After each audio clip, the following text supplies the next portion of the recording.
Hi there, business owner. Are you looking to improve your business knowledge?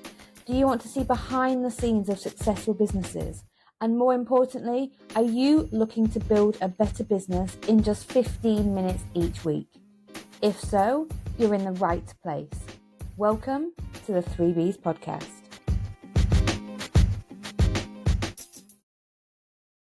Hello and welcome back to another episode of the 3B's podcast, your go-to 15 minutes CPD certified business tips, tricks and knowledge.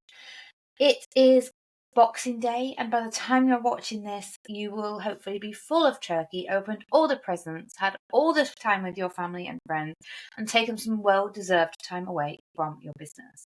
Now, I'm going to look back at 2024 because we've had some incredible guests, and I think there's a common theme among a few of them, and I wanted to bring together some of the really juicy bits of information that I learned this year alongside my guests. So first things first, here is Ashley Leeds talking about why every business owner should be on LinkedIn. They should use LinkedIn so that people know what they do. Years ago, we would have something called the yellow pages, or we'd put adverts in the local newspaper and stuff like that. Things have moved on. And if we're not on social media, we do not exist. And that's the bottom line. Now, LinkedIn is probably the best packaged social media platform for people to find business owners. There's a billion business owners there's a billion people on LinkedIn, and a lot of those are business owners, entrepreneurs, and they're all buying stuff and services to help them run their business. So why wouldn't you be on LinkedIn? So you think every business owner should be LinkedIn? There's not any types of business owners you think that LinkedIn wouldn't be good for? Not at all.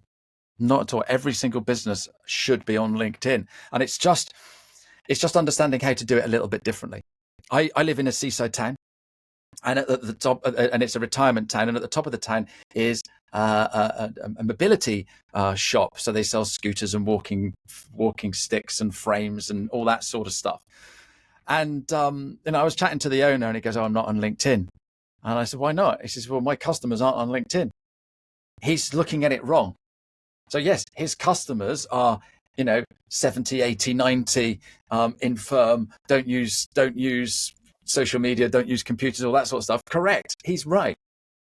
But, and this is the thing that we need to get our head around. If he drops content every single week about the latest devices, aids, things to help old people, okay, I'm going to see it. And when he tells us about something that makes it easier if you've got bad hips, I'm going to want to know all about that because my dad has bad hips.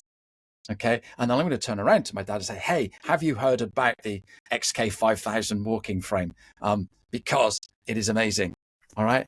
I'm not going to know about this because this guy isn't doing content. And it could be the mobility shop. It could be the butcher, the baker, the candlestick maker. But if we're not hearing about it, you might as well be invisible. Yeah, I've never thought of it like that, actually. What I really loved about that conversation with Ashley is that I'd never looked at a B2C before, and I'd often said on here, hang out where your clients hang out. That's a great place for you to have a presence as a business owner. But actually, the way he put that example really opened my eyes and made me realize actually every business owner should be on LinkedIn. So if you're not yet on LinkedIn and you haven't seen that episode, go back and listen to Ashley Leeds. He was really insightful and offered lots of help to get you started on LinkedIn if you're not there, or to get you to be more consistent if you aren't already on there. Maybe you're a bit of a lurker, just kind of look at things and don't get involved and interact, because that's definitely where I fell down for the first couple of years of my time on LinkedIn. And it's now my favourite place to hang out. It's my favourite social media platform. I hang out there more than pretty much anywhere else when I am on socials. So on to the next one. If you remember, I challenged Aaron Patrick, fellow podcaster of Ask the Accountant and QuickBooks Labs, to come on and see if he could do an episode in 15 minutes. Because when we had him on as a guest, I had to span it over 3 episodes of the 3B's podcast because there was so much incredible information that he gave us, but he's used to so much longer form content. So actually challenging him to get it under 15 minutes was something I didn't think he'd do, but he almost pretty much smashed it, and I was really proud of him for that. But he gave us a little bit of information about mission statements, which again opened my eyes to the way you can write a mission statement and how to sort of have it present and how to craft it and create it.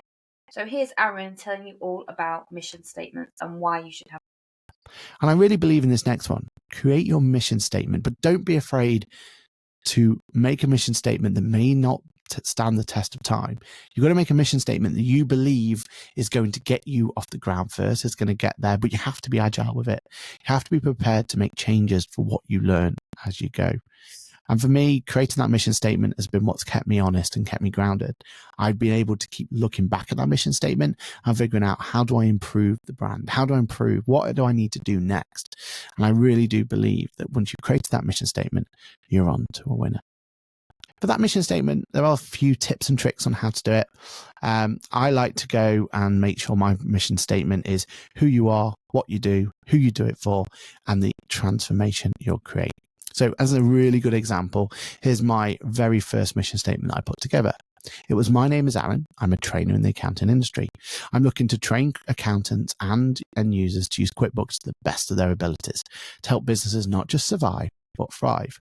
I bring value to my audience by showing them the most incredible and newest features of QuickBooks Online, while also building a community to help push forward the product. And with that mission statement, built everything we've just talked about. So think about what your mission statement is. Think about who you are, what you do, who you do it for, and the transformation you create.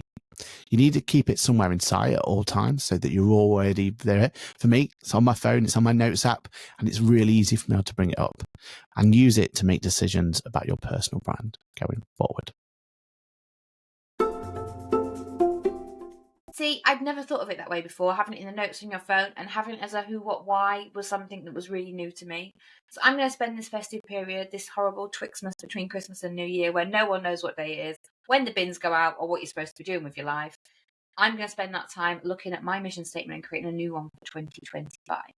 Something else that I do every year, at the beginning of every year, is come up with a word for the year. So my word for the year for the business was emergent for 2024, which was like growing at a steadily consistent pace, because business growth is amazing. We're all here. You're listening or watching this podcast because you want to build a better business. But actually, sometimes if you grow too quickly, it can be quite scary, and the business can suffer and ultimately fail because you're not prepared. You've not put the systems in place. So I really wanted 2024 to be the year that I grew the businesses steadily and consistently so that it was manageable, we didn't crash and burn, and we could continue growing on a faster tangent.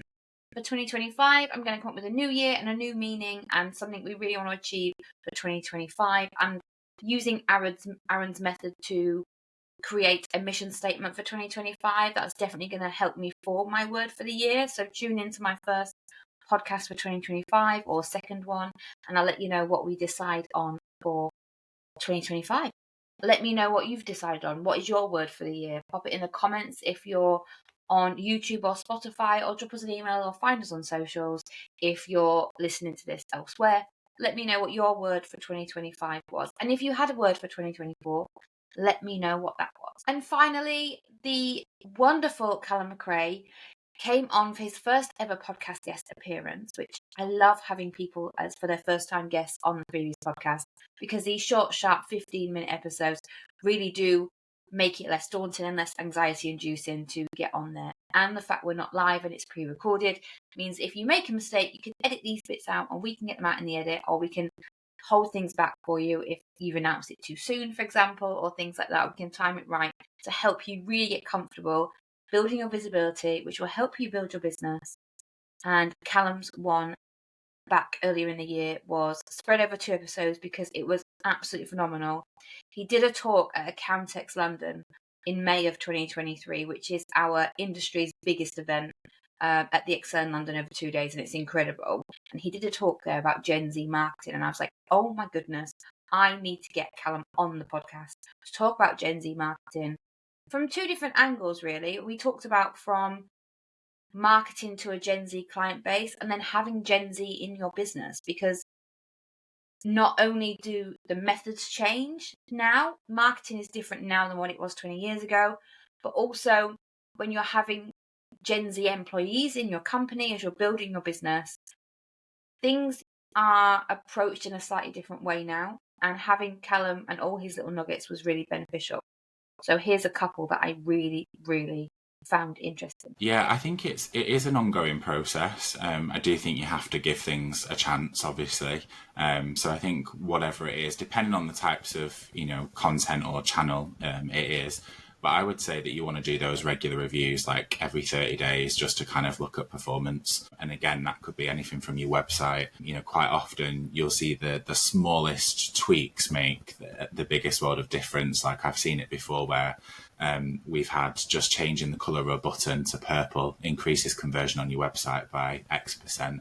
So it's really it's the fine tuning and the tweaking. But I think just regular reviewing. But if you're doing something like, a webinar program or a podcast program, I think just reviewing it, often. But equally, you've got to give things a chance. I think big believe in fail fast, but equally, the key with anything is consistency, and you've got to let something run for enough time to figure out if it's actually going to give you a tangible gain or not. I would really love to share with the audience is your sort of top tips and your experience of things to consider when marketing to a Gen Z client base. I guess most businesses now will have Gen Z clients or customers that they're looking to target. Yeah, 100%. And I think when it comes to marketing to Gen Z as a client base, whether you've got them in your client base currently or you're trying to recruit them as clients, really, there's three things that I'd probably focus on. And the first is it's all about being you. And quite often you'll see brands that are quite worried about being quite genuine and transparent in their brand. But Gen Z love that. They want to see that personality behind a brand. Quite often you will not see them engage with a faceless brand. And I think I'm not too keen on the word authenticity, but it genuinely does matter. And I think it just comes back to being the real you and really trying to showcase that in the marketing that you are doing. So there we have it. These are four marketing masterstrokes from three of our incredible guests on the 3Bs podcast this year. I hope they've been really useful for you and you've really enjoyed connecting with us over 2024. Take a well-deserved break. If you're not watching this until January of 2025, hi, Happy New Year. If you're watching it in that horrible Twixmas period on Boxing Day or when it is released, I hope you've had a wonderful Christmas and a nice break. And if you haven't, please put your phone down and just take 10 minutes. Take the 10 minutes or 15 minutes you would usually listen to this podcast, take it as a rest, prepare yourself for 2025, and I wish you all the success for 2025 and beyond. I'll see you next year for the next episode, which sounds really bizarre, but I will see you in 2025. Bye.